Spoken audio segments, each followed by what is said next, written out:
Well, thanks everybody for coming this evening. It's so great to see everybody. It's a beautiful day outside, so we appreciate your time coming in, even though it's a nice evening outside. My name is Lee Strang, and I'm the director of the Salmon P Chase Center, the host of this evening's event. And I'm delighted to welcome you, delighted to be with President Emeritus Gee and Professor Smith. And we're going to have a conversation tonight about a key aspect of the future of higher education. And the Chase Center, which I'm leading, is in its first year of operation. It's been an exciting year. I'm delighted to say that we have a number of faculty and students who are here. If you might raise your hand, faculty and students. And I know some folks have been talking with them, so thank you all for coming to share your perspective about how the Chase Center has been growing and developing towards achieving its mission. And I thought I would start off just by sharing a few comments about, because I know some of you know about the history of the Chase Center and some are learning about the Chase Center, and just share a little bit about the background of the reasons for the Chase Center, and then introduce our two guests, including our star performer tonight, President Emeritus Gee. So the Chase Center came out of two related concerns. It's really a partnership. It's a partnership between faculty, staff, and students as well, a partnership with the state of Ohio, and a partnership with Ohio State, responding to two related challenges that us partners had seen in Ohio and throughout America. One challenge, which you may have experienced, I don't know if you've seen this, I see it as a law professor, is a relative lack of knowledge about the things that Americans hold in common. And so putting my lawyer hat on for a moment, it could be lack of knowledge about the Declaration of Independence or the Constitution.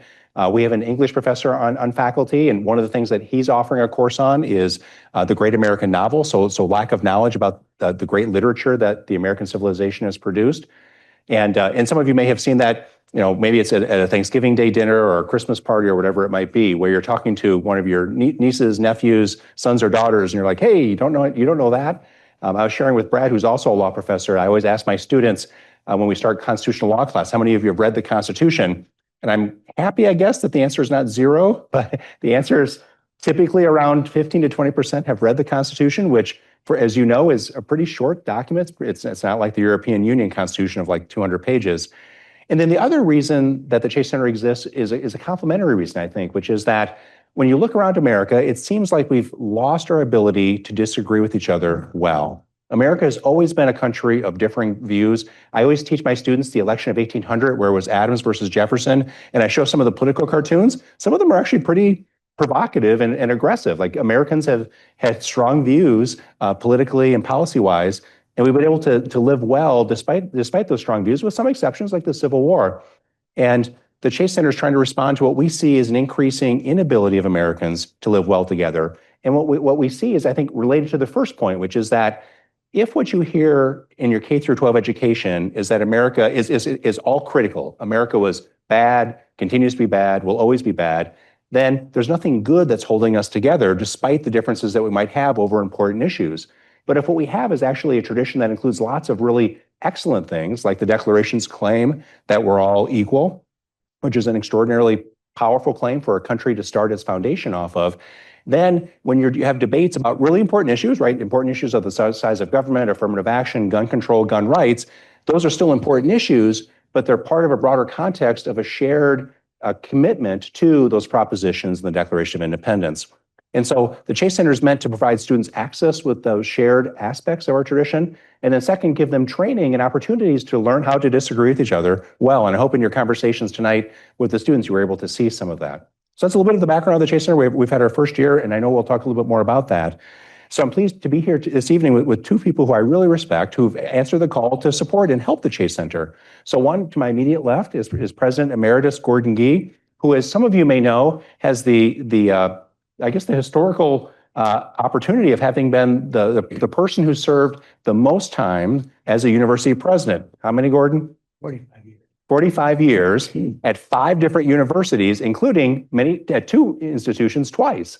And of course, as you may all know, he was here 2 terms, and most recently at West Virginia University. And Gordon has been serving this past year as an advisor to the Chase Center, and has been just a wonderful fount of knowledge about all of the practical, but also some of the aspirational aspects of the Chase Center, which is what we want to do is complement and enhance Ohio State, but you have to know Ohio State really deeply, and you have to know higher ed really deeply to be able to do that well. And then to our left is Professor Brad Smith. And Professor Smith is a law professor, constitutional law professor for over 20 years, Professor Smith? Over 30. Over 30 years, holy cow, for a very long time. Was the chairman of the Federal Elections Commission, and so you might not be surprised that his area of scholarship includes elections and voting and free speech, and has published in top-tier journals and many academic presses. One of my favorite memories of Professor Smith is that we were both fellows together at the James Madison program, which in some ways, at Princeton University, which in some ways is, I think of as the grandfather of the Chase Center. It's trying to enrich Princeton University. And I think Brad and his wonderful wife had just gotten back from a trip to Mongolia at that time, and were sharing with me, I think your wife had read a Genghis Khan biography, and were sharing with me your experiences in Mongolia. First people I had met who had gone to Mongolia, and so we had a great year together. So I'm really delighted to have this conversation about the future of higher ed with somebody who's been a teacher for 30 years, who's passionate about free speech, and somebody who's been a leader in higher ed for 45 years. And so with that, I'll turn it over to Professor Smith to guide our conversation. Well, thank you, Lee, and thank you all for coming. It's a pleasure for me to be here. It was Kyrgyzstan, not Mongolia. Okay. Where we go. I get them all mixed up. Very important. Very important to keep them separate.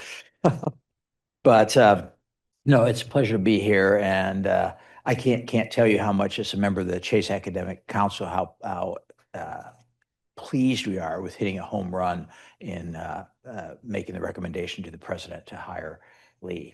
But we're not here to hear from me. We're here to hear primarily from these two. I'm just here to try to facilitate that. I was going to be not say just exactly how long you've been in higher education. I was merely going to comment that you had been in senior positions in higher education for a long time. But now we know. So with that, President Gee, tell us, why are you passionate about the Chase Center, and why do you think other people should be passionate? Well, first of all, everyone, thank you for letting me come. I get hives every time I get in this room. This is where the Board of Trustees meets. And, I just get very, very nervous. I've had a lot of debates. I've had a lot of debates in this room. So let me say a couple of things. First of all,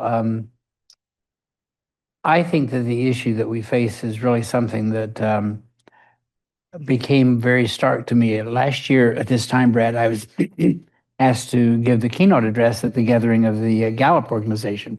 All of these posters gathered together in Omaha, and they want to talk about what all the trends are and so forth. So I decided maybe I needed to do something myself. So when I became university president in 1980, the poll that year, the Gallup poll that year, showed that higher education had a 95% approval rating. Think about that. That's almost unheard of. When I gave that speech last year at the Gallup organization, it was down to 35%. And what that said to me is the fact that the American university has lost the trust of the American people. And we don't produce cars, we don't produce widgets, we don't produce steel. We produce ideas, and we live and die on the basis of trust. Our parents have to trust us, our students have to trust us, we have to trust each other, our faculty, our alumni, our friends, the people of the state have to trust us. And so what is readily apparent to me is that we have lost that notion of training for citizenship. And my view is that a great university like Ohio State, which is a great university, ought to be very focused in its land grant mission of making certain that people understand the power and the magnificence of citizenship and its value. Now, we are not a perfect country. We don't say that, but over the past, I would say, 2 decades, starting in the 80s, actually, this whole notion of deconstructionism, in which everything is bad and everything needs to be destroyed, has become even more rampant in universities. And we need to have balance in institutions. I believe that the one thing about universities, which are very important, is that we should be the one place that is safe. That it's safe for all ideas to be talked about. Good ideas, bad ideas, irritating ideas, irrational ideas, anything that is possible, people ought to welcome it, and then let the marketplace prevail. And the Chase Center is very much about that. It's very much about creating a sense of of purpose within a university that allows people to come and express their views in a very positive, constructive way without being judged. I want to make sure I heard those numbers right. You said Gallup gave higher education, a Gallup survey showed higher education with 90% approval, 90. and it's fallen to 35%. Yes. That's a lot of trust to waste. Lee, so that'll. What programs are you most excited about? What programs do you think are going to help combat this? And I appreciate Gordon mentioning the point about the low trust, which I think is directly correlated to if Americans see, their children going to higher ed and being exposed to just one-sided perspective on whatever these issues are, then that's a reason to be less trustful of the product that's being offered. So I think there's many causes, but I think that's one of the causes. And so the Chase Center tries to respond to those causes to try and enrich and enhance public trust in Ohio State and other higher education institutions. I'll just share three things that I'm really excited about. One of them is our courses. So we just this year launched our first courses. I'll give you one example of each. So one aspect of our courses is trying to respond to the lack of knowledge that Americans have. And so one of our required courses deals with the Declaration of Independence. It talks about where the Declaration came from, what its claims were about human beings, that we're all created equal, we have natural rights, what is the relationship between government and the citizens of that country, and then the debates that Americans have had since then about the Declaration. And they have been multifarious, and our students are exposed to all of those different perspectives in the class to try and give them access to this really fundamental document that's at the core of the American civic tradition. And then another course, actually, Professor Cisco is sitting over there, How Politics Breaks Your Brain, which we'll be offering this fall. I'm really excited about that course. And it's an example of the other aspect of the Chase Center, which is trying to help people who have different views be able to live well together. And I'm sure she'll do a better job than I can in explaining it. But one way to think about the course, as I understand it, is that we human beings, we suffer from kind of common mistakes about our own understanding of how we reason well, and that it's trying to help young people see, hey, when you're engaged in the political sphere, just be conscious that you might be getting down a rabbit hole for one reason or another that's just common to us as human beings. And so it's helping them see and become better navigators of the debates in American political life. So our courses are trying to respond to that problem and therefore rebuild trust. Second, our public programming. So the way I think of our public programming at Ohio State is we try to raise questions that aren't being raised, and we try to offer perspectives that currently aren't part of the conversation at Ohio State. And one of the events that I've been most proud of, which we just had a tremendous response from the OSU community and from friends outside, was we had a conversation between Robert P. George and Cornel West. And if you know Robert George, you know he's a right-of-center public intellectual. If you know Cornel West, he's a left-of-center public intellectual. And they're both very different personalities, but they had this most interesting and thoughtful and winsome conversation as a role model for all of us inside of Ohio State about how people who vigorously disagree with each other together because of the disagreement are able to pursue truth in a clearer and more thoughtful manner because of their disagreement. And that's the kind of conversation that just hasn't been occurring in a robust way at Ohio State. Another example is to try and bring in perspectives that maybe haven't been going on at Ohio State. So we brought in earlier this year, I'm sorry, it was last calendar year, but earlier this year, this academic year, George Will. And the remarks given by George Will were a front seat at the conservative movement. And it wasn't that we're advocating people be conservatives, but it was like, here's this person who's been an icon of that important strain of American political thought. And he's sharing with people what was it like being in the front seat of that throughout the ups and downs, trials and travails that continue today in that important aspect of the American system. And the third that I'll just highlight, which I think goes back to kind of Gordon's comments about long-term health of the American civic tradition and higher ed, is we're really expanding and becoming a leader in K through 12 education. So the challenges that I shared with you that it looks like many of you agree with, lack of knowledge and lack of civility, they didn't start when kids turn 18, right? They start from a lack of interest and opportunity that is being presented to young people starting in kindergarten and going through K through 12. And so we're going to become the national leader in K through 12 classical and liberal arts education. Those are schools that have a focus on the Western tradition, a lot of reading, writing, history, public speaking, debate, and dialogue. And we're going to have our teaching degree that comes out in a couple of years. We are going to be the leader in research in that educational sphere. And then we also play a convening role And so this summer, one of the things that we're doing, and Stefan Lavartu, our associate director back there, is in charge of it, which is why I'm nodding to him. We have 150 K through 12 teachers from all over the country, not just Ohio folks, coming to Ohio State to learn about the Declaration of Independence and take back to their classrooms better ways to teach American civics to their students in the K through 12 space. So those are things that I think are responding to the challenges that we were talking about, and that I think exemplify the Chase Center's ability to be able to enhance and enrich and complement what's going on at Ohio State. Let me ask you a quick follow-up, Lee. Can you give us some examples of specific programs that we're aiming for, majors, minors, certificates, and so on through the center? Yeah, so we, fingers crossed, if you're a praying person, say a prayer, we should have our first major launched this fall. So our mission, as created by the state of Ohio, is to do teaching and research on the text, traditions, debates of the American civic tradition. And our first major is going to be civics, law, and leadership. It's a major that helps young people be introduced to the civic tradition. It's a major that helps them get the skills that allows them to live well together. And then when in the workplace, whatever that workplace is. And so fingers crossed, we'll be able to offer that degree to incoming freshmen starting this fall. And then we have 3 more majors that we're planning over the next 2.5 to 3 years. One is the teaching degree that I mentioned, the K through 12 teacher's degree for classical and liberal arts schools. Second is an honors degree. So many young people are looking to be challenged in a way that they haven't been challenged before. So we're going to have an honors degree that really ramps up the expectations, and we're tentatively calling it Oxford in Ohio. One of the things that we want to try and do is have a tutorial-like system like they do in the Oxford system over in England. It's very intensive. It's not for every student, but it's going to be for some students, and they're going to be the leaders in America in the future. And so we're going to present that to them, hopefully in fall of 27.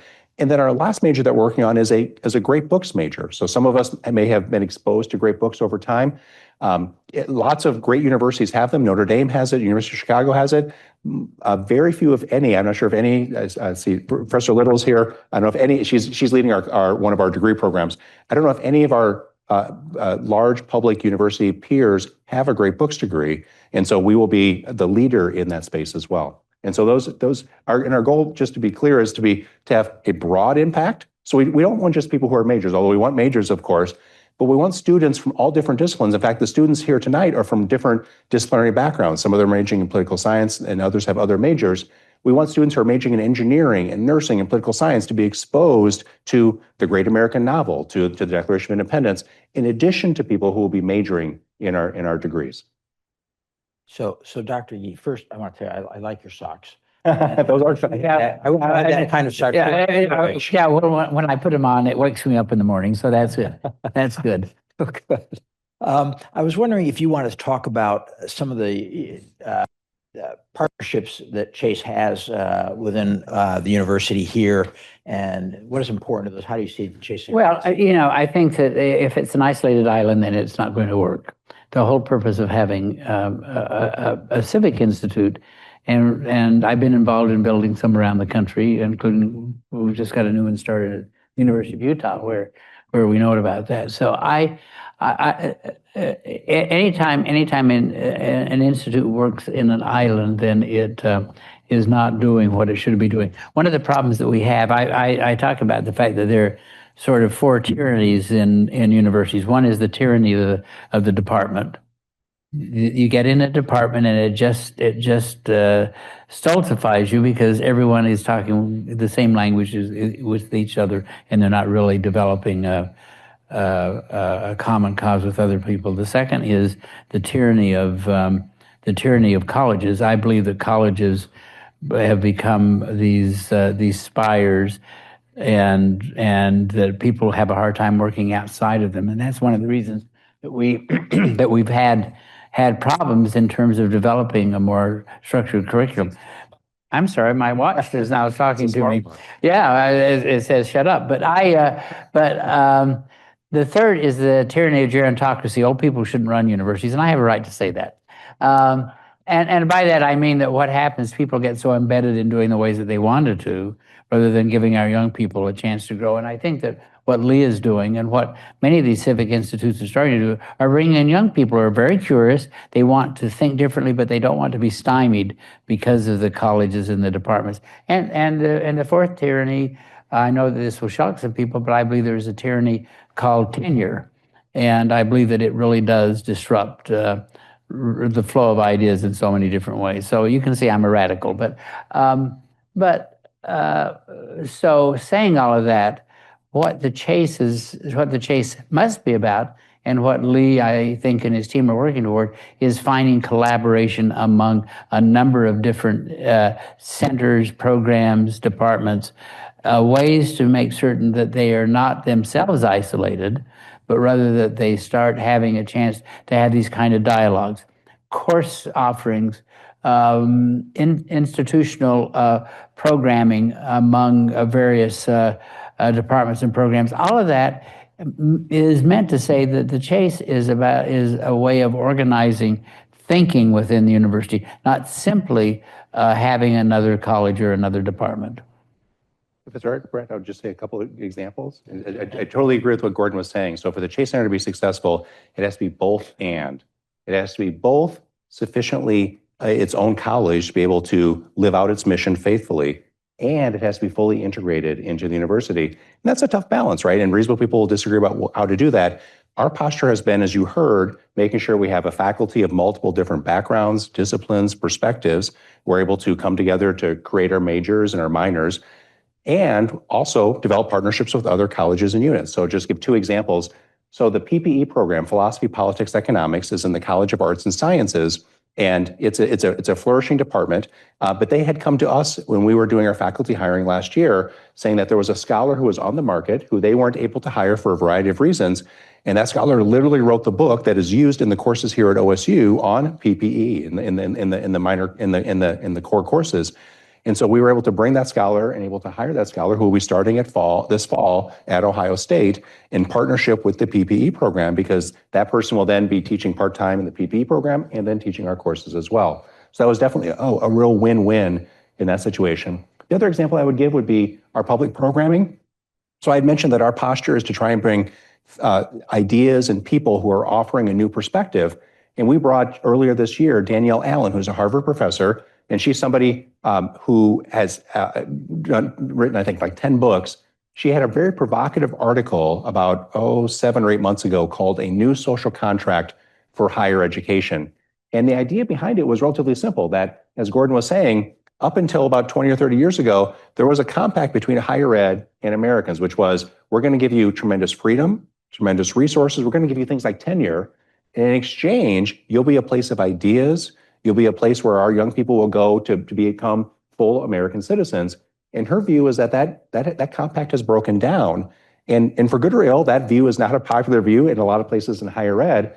And the Chase Center brought her to share that view. And we had approximately 300 people in that room hearing that. It was a great conversation and a great debate. And we did that in partnership with 4 other units, 4 other colleges and departments around Ohio State. So we were able to bring a perspective and get people on board as partners to hear that alternative perspective. So how are students reacting to the center's programs? What are you hearing back? Yeah. Yeah, and students may say different. You ask the students yourself, right? So we've got 4 students in here. Go talk with them. I would say there's maybe 2 ways to think about that, Brad. So one is in terms of numbers, right? So we had our first academic year this past year, and we had approximately 175 students in our courses this first academic year. I don't know if that sounds, in terms of relative numbers to the whole university, that's relatively small, right? But the growth has been from about 35 students to about 135 students, and our goal for the fall is 400 students. So the trajectory is increasing growth at an increasing rate. We have a Chase Society. A number of our students here are in the Chase Society. That's the formal invitation of the Chase Center to students at Ohio State to become members of the Chase Center community. And we have approximately 350 students who are in the Chase Society. That doesn't mean they come every week to every event, but it means that many of them come to a lot of the events. And one of the things that I'm looking forward to, is anybody in here going on the study abroad to Oxford this summer? We have a study abroad. Yeah, thank you. And we have a study abroad where we talk about having Oxford in Ohio. We're going to take Ohio to Oxford as well this summer. And so approximately 20 of our students we gave scholarships to are going to go and learn from Oxford tutors about different subjects, about the English contribution to America, literature, things like that. We're actually going to go see, I'm really excited about this. We're going to see the musical Hamilton in London. I've actually not, even though I'm a law professor, I haven't seen Hamilton, so I'm embarrassed to say that. In London. What's that? I thought Hamilton was banned in London. Those rebels. Yeah. And so it's gonna be a great experience. And so what's going on is the word is getting out about the good experiences our students are having. And I'll just share two anecdotes. So one anecdote is, and I won't say the name of the student can reveal him or herself if they want to, was that the student was somebody who had been, I would say, not a fan of the Chase Center, somebody who had said, had concerns, plausible, reasonable concerns about the Chase Center, took one of the classes on Alexis de Tocqueville's Democracy in America, and then came afterwards and told the professor, and then also shared it with me and some other faculty, that he saw the Chase Center as being a place of genuine debate and conversation, and is now become a public fan of the Chase Center, and is willing to say that wherever. So that's been a really heartening experience. I would say the other theme that we hear from our students is that they're able to read texts that they haven't read in their other classes and engage in a robust way with their peers in a way that they haven't been able to as well. So they're reading something new, exposed to new ideas, and having great debates and conversations with their friends and colleagues. So it's been positive. Dr. Yee, where do you see the future taking the center? Well, I think the tragedy is the fact that we have to establish these kind of centers. I really do. So why are we doing it? The reason we're doing it is the fact that and I come back to my earlier statement, the universities have lost so much trust, and so we have to start rebuilding that trust. And the Chase Center is one of those ways, because what it is doing is addressing some of the many concerns that the American public have about the American university. It's providing a robust sense of debate, a robust sense of difference in views, a robust sense that one can be institutionally neutral and really find a space within an institution. So I hope that the Chase Center, because of the fact that it's at this massive university with a massive amount of influence, will set the standard so that other institutions see that there is a third way, and that they will start establishing different approaches to their educational mantra rather than having to establish something like the Chase Institute. So in some ways, I hope that we work ourselves out of a job, right? Yeah. Perfect. But right now, I think that it's going to be a very important component of this institution as it moves forward. And I'm sorry, excuse me. And the financial, how current students at OSU are reacting. How about outside beyond the campus, the Columbus community? What kind of impact are you hoping Chase will have, and how have people been reacting so far? Yeah. I mentioned one area. So our core focus is on OSU students, right? We want to give students opportunities educationally and otherwise. But we also want to be a partner, especially in the K through 12 space throughout Ohio. And what we'll do is we'll be a leader in K through 12 classical and liberal arts education, as I mentioned earlier, in terms of research, in terms of teachers. We have the summer program where the teachers are coming to learn next summer. So this summer is Declaration. Next summer is the Constitution. So we'll invite another 150 K through 12 teachers around the country. The summer after that is the Bill of Rights. And then we'll see what happens after that. There's different things that we may do. Ultimately, Brad, what I see the Chase Center, and I'll pick up on what Gordon had said, is I want us to be the leader in citizenship education in the country. There are lots of challenges that higher ed is facing. I think that citizenship education is something that can unite all Americans of all different ideological, political, religious perspectives.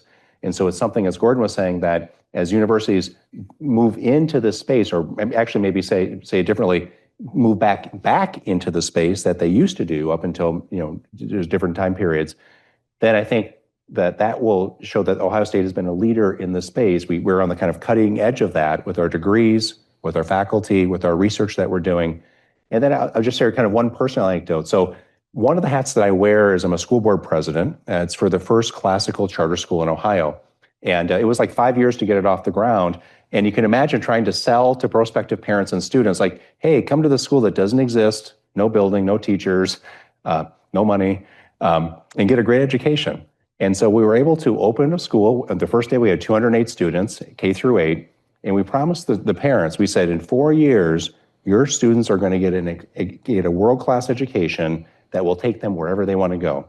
And so then when we had the graduation 4 years later, I was able to sit up kind of the front side. And there are two things I want to share with you. One was, what were the students doing? They were going to higher ed. Some were going to local schools. Some were going to regional schools, some were going to elite national schools, religious, non-religious, public and private. Some were serving in the military, some were going into the workforce, some were going in off to become married and start their families, all the things you'd want young Americans to be doing. And we had made that promise earlier.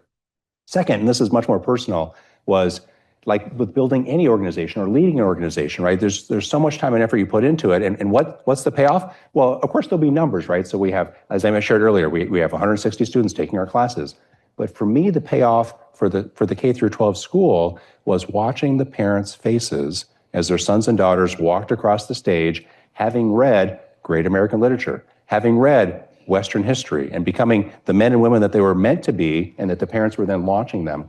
And what I want, Brad, is in 4 years, when our first graduates walk across the stage, to watch their parents and to watch the students' faces as well, as we prepare them to live out their lives in the way that they're meant to live. So broad and like lots of national aspirations, but also individual, focused on each person. So we're going to take some questions in just a couple minutes, but Dr. Gay, I want to ask you one more question. Frankly, this is kind of let's get down to brass tacks question. What should people outside the Chase Center, some of the people here, people elsewhere, be trying to do if they support this kind of vision and they see the same kinds of issues that we seem? Well, obviously we're trying to spread the gospel of Chase, if you can say that. And the purpose of these kind of discussions is really to let people know. These centers and institutes very often get characterized as being conservative, a variety of other things. That is not what these centers are about. They're about writing our IGHT, about writing the effort to bring a much broader set of discussions and opportunities for students and for faculty and staff. And also, it's about not having fear of saying what you want and saying what you do. Right now, the Pew Trust did a poll recently. 65% of the students in this country are afraid to say what they think. 65% of the faculty are afraid to say what they think, and probably 90% of the presidents, other than me, are afraid to say what they think. And that is a tragedy. If people in universities are afraid to say what they think, it is not a university. It's a political catechism that people are living by, and we have to break the fever, so to speak, and that's what we're trying to do. So I want to turn things over to questions. If you start, you might raise your hand and they'll bring a mic over to you. I do want to note, Lee, I think it may be important because I know there are some faculty in the room, and this subject has come up twice now.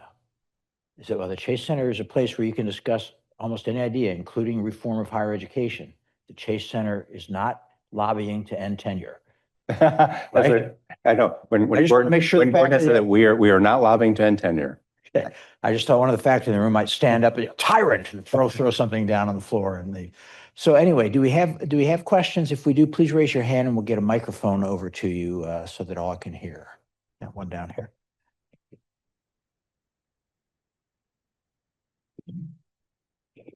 Hi, you mentioned earlier a couple of things that there's been a compact with America that's kind of been broken, and then the level of trust from 90% down to 30 or 35%, and you're trying to fix that. And so you're coming into an institution that you're trying to fix problems that have been created within that institution. So how does that impact the willingness of other portions of that institution to collaborate with you? Because essentially you're trying to right the wrongs that in some ways they've kind of created. So you're coming in to try to fix problems with a population of people that have kind of been doing their thing for a while. Well, these kind of institutes are not very popular to start off with. I can tell you that right now.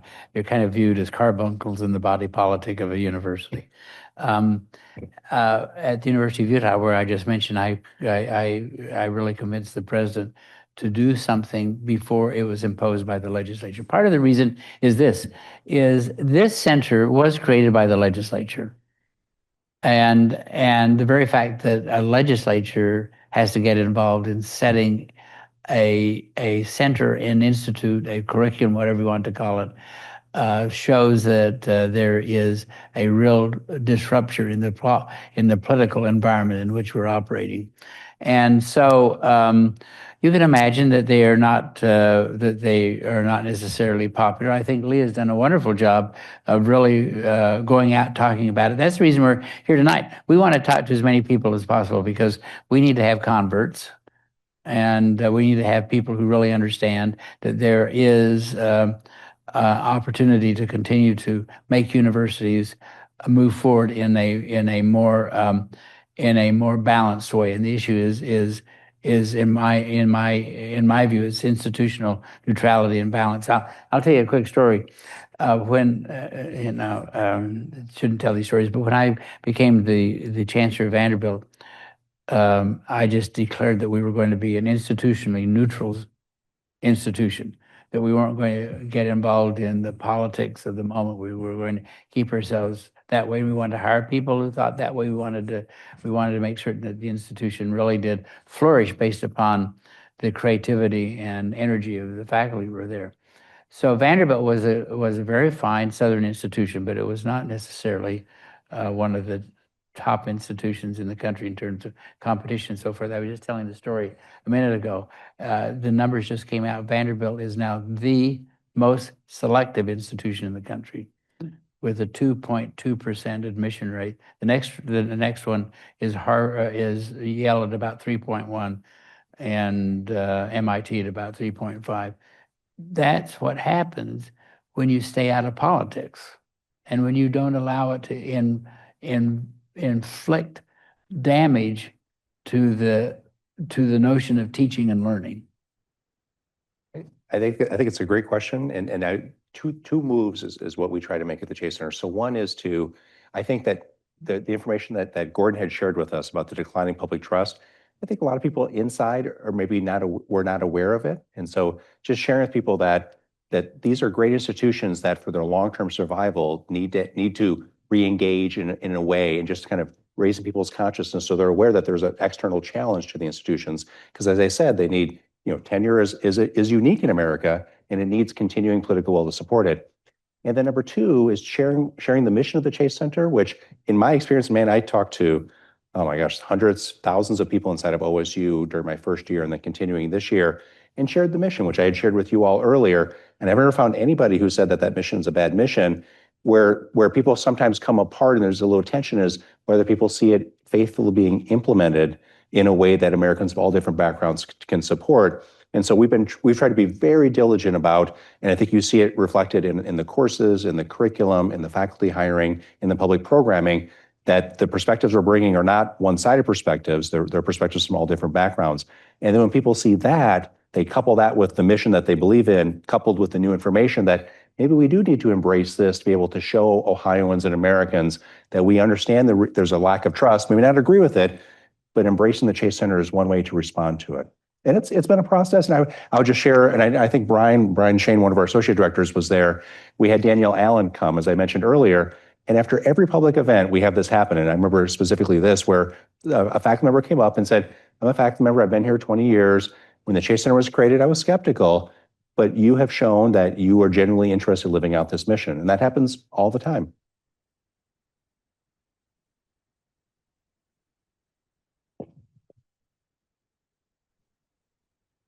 Oh, how exciting. It's me. Hi. Good evening. Thanks for hosting this event. This is exciting. I've got a question about ideological diversity and what Chase Center is trying to sort of cultivate, sort of not just preaching it, but practicing it.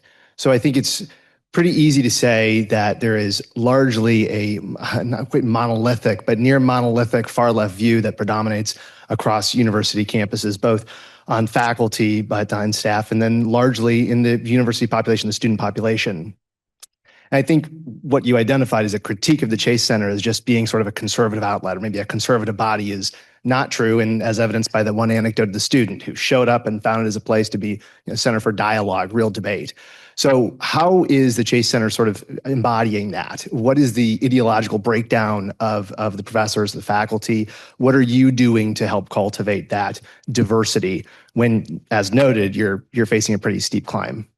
That's a great question, and I appreciate to see what Gordon has to say as well.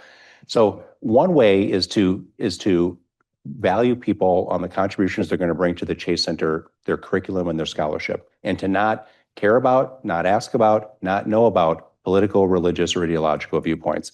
That's something that I ostentatiously do not try to get information on, because I want to be able to judge, speaking me personally, and then this is our posture generally, is to judge them based on the CV, on the publications, on the courses that they're going to teach. I would say let me do one backstory and then another way to answer your question.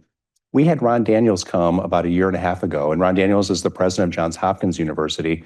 And Ron Daniels is publicly a person of the left, but is somebody who recognizes the challenges universities are facing because of the monoculture that's developed. And he shared the story where, and maybe you were there, Brad, it was at a lunch. He shared the story where he had told his dean of College of Arts and Sciences, I'm going to give you the money for 10 lines. It's basically unlimited money. It's manna from heaven, which as deans are like, that never happens. Gordon would know that. And the one criterion was they have to be excellent scholars who are heterodox in their viewpoint. And that typically, as a practical matter, meant some kind of right of center-ish person. And the dean went out and did the search and came back and said to the president, Ron Daniels, said, we scoured the earth, high and low, left and right. We found one person. And so I was a little bit incredulous about that, honestly. And so fortunately or unfortunately, one of the board of trustees was in the room and turned to me and said, well, Lee, are you able to find intellectually diverse faculty? And what came to me was actually because of a scholar at Johns Hopkins named Stephen Tellis, has had a lot of publications, both in book and in other form, about how does an institution send a signal of openness?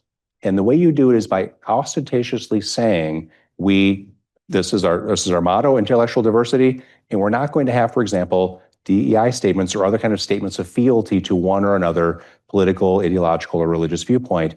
And what that means is naturally people who are interested in that are going to be people from all different backgrounds.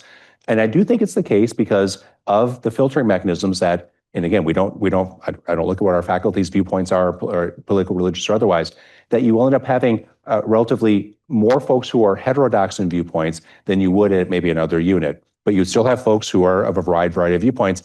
And I know this because in our workshops, we have people who share a lot of different viewpoints on that. But the main thing is they feel open to be able to share those points of view. See, right now, in so many institutions, in so many places, there is only one point of view, which means that there's no kind of intellectual discourse, and that's the thing. I think it's I think it's wonderful to have a Marxist on your faculty, if he or she can express their point of view and then not try to intimidate or bully other people into that point of view. The whole point about it is that everyone needs to feel that there is a free space in which conversations can take place and no judgment about those conversations. Yeah. We had another question that was up over here. Wait for that. Something, Gordon, you said about your stay at Vanderbilt and instituting institutional neutrality. I just think, like, when I went to college years ago, the idea that my college would have a position on current political issues, or that even the president would, speaking as the president or other administrators, was just totally foreign. It never even occurred to me that they would have that. And I think that definitely cuts against trust. And it also, to Lee talking about the welcoming attitude, when the university goes out and says, this is our position, what are other students and others, prospective students supposed to think? Yeah, well, because my roommate was Abraham Lincoln, I'm always careful about supporting the president. Anyway, we've got a microphone in hand here. Thank you for a great presentation this evening. Been very engaging. You've articulated the crisis of trust very well. I wonder how you think it shakes out. What does your crystal ball say that the higher ed landscape is going to look like in 15 years, both in terms of numbers of institutions and quality of education? Yeah, I'll try that one, and then Lee, I want you to. And Brad, you're certainly welcome to chime in. You've got your views too. I think that we are in the middle of existential crisis for higher education. It's on about three levels. One is kind of a spiritual level. There's just a lot of malaise and a lot of concern. The second is the fact that we have serious financial problems, and a lot of that is brought on by the fact that states have not been as generous as they should with universities. It's also brought on about the fact that universities have been arrogant and isolated, and they haven't really engaged in community building, so people are not supporting them at the level that they should. And then the third issue, of course, is the fact that we in 2008, at the height of the crisis, the financial crisis, people stopped having babies, and there's a demographic cliff of about 15% fewer students going into higher education just on that population side. But then there's another problem about in almost every state in this country. Let's say in Ohio, the college going rate was about 55%. I'm not certain exactly what it was. It's somewhere in that neighborhood. It has now dropped to about 45%. So in other words, a significant portion of students are deciding that universities are not worthy of being attended. And so they're going into skills training and a variety of other things. There's also a lot of fear in this generation about AI. This has just burst on the scene, and all of a sudden they say, you know, the middle management is going to be wiped out. There's not going to be any entry jobs for new students. I think that there's so many factors. So saying all of that, what does that say? I think that, first of all, I think the small tuition-driven institutions, there were about 4,500 colleges and universities in this country. Some people think I was president of half of them. I wasn't, but anyway, about 700, and this has been the quiet closing. About 700 of them have closed down right now. That shows, and that's accelerating, and that's a tragedy, because one of the great strengths of the American higher education system has always been that we're large and small, we're public and private, we're Mormon and Catholic. And when we start losing those choices and diversity of our institutions, I think that is a tragedy. But I think that we're going to become much more focused on making certain that students come, that they have great opportunities in terms of civic training, and in terms of community building, and in terms of internships and other types of things, and that we make certain that we work very closely with business and industry, so that there's this connection that we have not had for a long time, of really truly being a pipeline. The final thing I'll say, I'm sorry for talking so long, but the final thing I'll say is the fact that we've got to stop thinking about education as K through 12, and then higher education, and then beyond.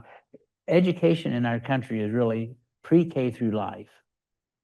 And we've got to think about education in our nation as an organic system. And we don't do that, and we're losing a lot of elevation fast. In 1980, when I became a university president, I know that sounds like a long time ago. It was. Most of you were younger than that. In that vein, or you weren't born. But I went to visit Ted Bell, who was a new commissioner who was the new Secretary of Education. President Carter had established the Department of Education in order to get more votes from the teachers unions in '78, and so they established this. Ronald Reagan appointed Ted Bell to this job. He was a good friend of mine. I was a brand new university president, went to talk with him. And the first thing he said, we don't need this.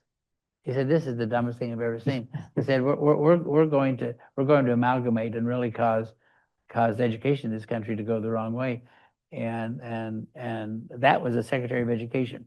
So in 1980, we, in terms of mathematics and other and social studies and so forth, we ranked in the world number 3 and number 4.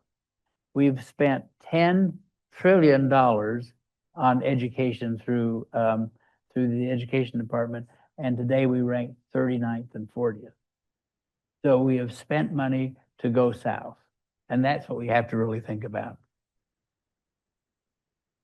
I think Gordon just hit it out of the park with that. The other thing I would add is I think there's a potential for more institutional pluralism. So Gordon had mentioned a lot of the private universities. If the private universities are offering the same product, it wouldn't be surprising that if that product is not selling generally, that the higher price providers of that product would be the ones pricing them out of the market.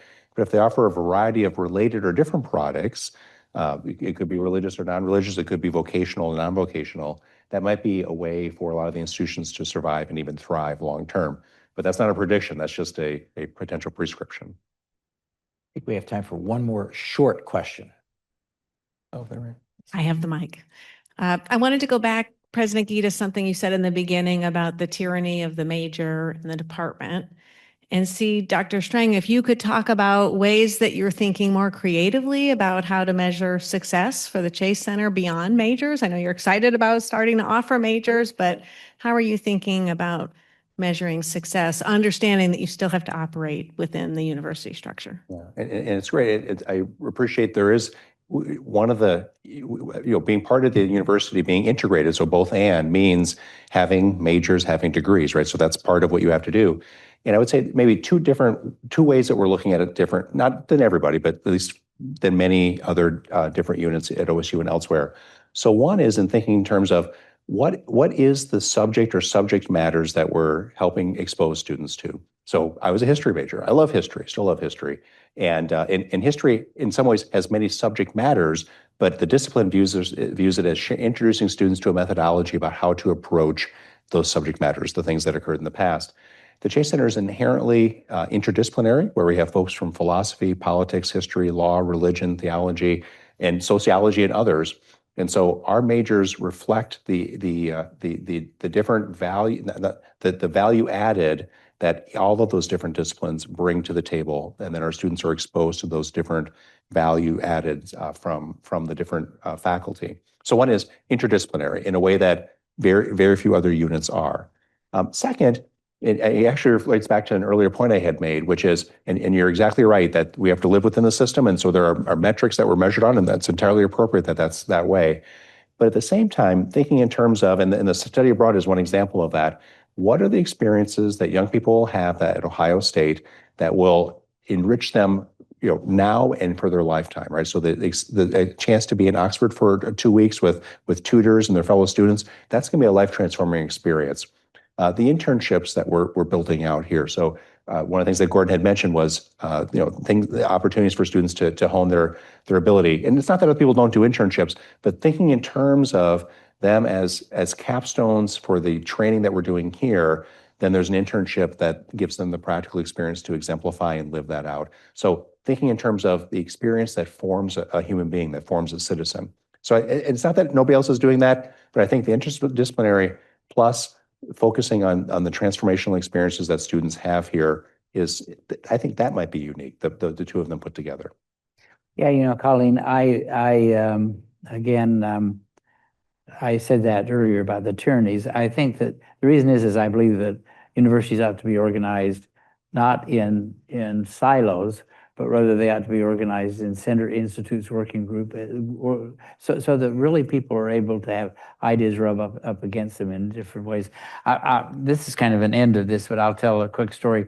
So when I was president of the University of Colorado, I created two institutes that were self-supporting, in the sense that they created their own curriculum, et cetera. Though one was called LASP and the other was called Gilla, but and they were both very much in the science, but we had a number of other people who could join. Kind of anyone could join it, but you'd have to live within this kind of construct of being very interdisciplinary.